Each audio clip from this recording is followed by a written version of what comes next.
Hey, we're back. So it is May 9th, Shabbos Kodesh. My English birthday was yesterday. Wearing my Nets shirt that my boys bought me a bunch of years ago. And 52 Buck Williams, obviously. And shout out to your Knicks fans out there doing quite well around the Nets. But what can I tell you? That's how it goes. A little exhausted. Just did 32 miles on the bicycle. And it took me a while to get there. Well, getting there was easy. Getting back, a little bit trickier.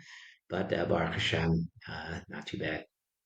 So, really interesting idea this week as I'm kind of going through the Parsha using Rashi, Meor, vshemesh, and just a couple ideas I was trying to piece together using the week of Netzach and Sphira as kind of the piece. So, the last Meor vshemesh of kedoshim talks about Arlah. So I really wasn't even 100% sure exactly the pratim of the mitzvah of Arlah, but you sometimes go to an upsharon and they mention it, the trees, and eat from it, and 3, 4. So, just in a nutshell, trees, fruit trees. 3 years, it's not just usser, but it's usser bahana, which is interesting. So you can't just eat the trees, but you can't give them to anybody else. So, bikurim, at some point you eat it. Heya, truma, you give it to a kohen. Mash'an, you give it to the poor person. Orla, no one can eat. And it's 3 years of that. The fourth year, you take it to Yerushalayim and you eat it. You could be voted and take the money and bring it to Yerushalayim, eat it, give it to the Kohanim, eat it Yerushalayim, eat it yourself with the Levium. And the fifth year, you're good to go. So Meor Rosh has a really interesting piece where the purpose of says tatem is eitz macho. You plant trees, macho, fruit trees, I guess. Didn't have to say that. I could have said just eights, eights eights, peyrot, pre-eights, whatever. Um, eights a peri, whatever could have said, but eights machol. So the idea of Marv Shem says is Orla is really to tell us one thing, is to tell us that when you come to Eretz Yisrael and there's an aspect of having money, having success, you come there, the houses are there, the trees are there, the water is there, everything is kind of laid out for you in a good area, a good place. Don't forget, this is not really for you. You're the gizbar. You're just, the administrator, the bookkeeper, I guess. You're the one who's supposed to now help other people. That's really the lesson. And whether it's people that are striving for Torah, whether people learning Torah, people involved in Torah, you're supposed to help them out. And you can't forget this lesson. This is a very important lesson. And you should always remember this lesson that, again, guys, we have this all the time, tzedakah. But the Marashim says this is such an important thing to understand that you have to work on this idea that when someone comes for money or that you got to pay the Shiva bills, you got to, someone comes in the shul and you get upset, comes the door in the middle of work. Remember, this is not your money. This is really Hashem's. And other people, you're making the money. Other people learn Torah. Other people need money. And that's your role. And it's lesson so important and difficult.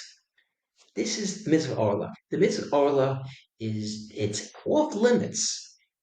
3 years. And the fourth year, you go to Shrine, you thank Hashem for this lesson because it's so, and then hopefully, after 4 years, Hulin, it's all Hulul, it's regular stuff, and now it's part of your psyche. It's part of your approach. At any time someone comes to the door and knocks, you're gonna be happy to give them. That's Marva Shemesh, which is kind of interesting because you think about it, very few things are usher bahana. You know, Busser, milk and meat together, you can sell to a guy. Treif, pig, you know, Avodah Zarah, that's usbana. You got chametz on Pesach. I don't know. It's very, someone you cook on Shabbos. That's usher, bahana. Maybe a couple things that I forgot, but very few things. Remember, Shem says this is literally the point. It's such a difficult thing because humans, we make our money, we sweat, and you see another person who doesn't have, oh, that guy's lazy. Let him do his own thing. I work for this. And such a hard lesson. This is Arlah. Now, this idea actually comes to it. This idea, I believe, plays itself out with another mitzvah, with is mishkalos, weights and measures. Now, this idea is can't cheat.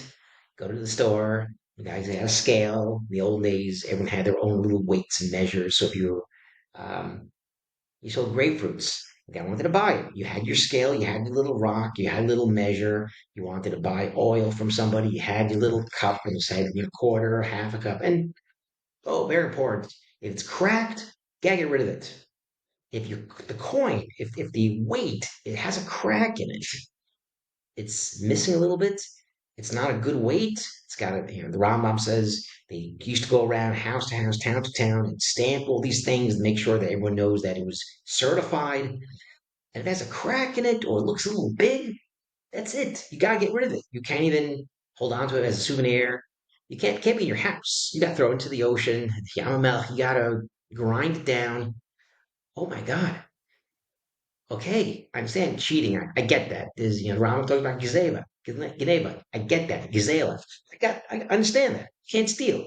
Yeah, we got that. Not to have a weight that is off by a gram, a third of a gram, a quarter, nothing. A wet measure. You got to make sure it's dry. You pour it out. You got to make sure that there's nothing in the sun. You have to get a little bit extra. Oh, and then the Rambam says if you don't have good weights, it's like you don't believe in mitzrayim.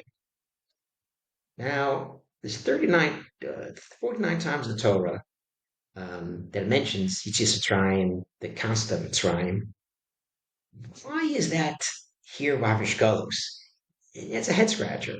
I'm thinking a couple of days, and I thought one idea, perhaps, is well, if you don't believe in weights and measures, that Hashem really cares about cheating people for a little bit, then you don't care about the big things. You don't really care. That's a Jewish person.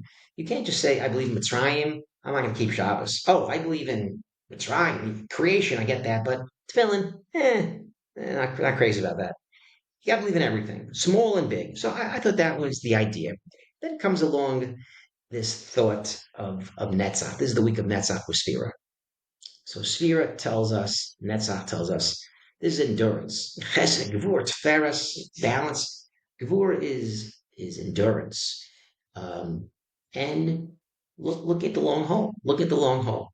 Every day is a struggle. Where I am in my struggle. Some people start a diet and after 3 weeks, screw this. Some people a marathon, the training, they give up. Some people are whatever it is. You have your obstacles. You have your certain milestone. You have obstacles. People stop and Netzach is triumph, is looking at your successes, looking at failures, and keep going on strong, strength, moving on strongly. And this, I think, is the idea of Mishkalos and Mitzrayim, the endurance. People, just like Arlah, oh my gosh, throws in the garbage. It's like 30, 40, 50 trees I can't eat from. And no one's looking. I'll take a couple of oranges.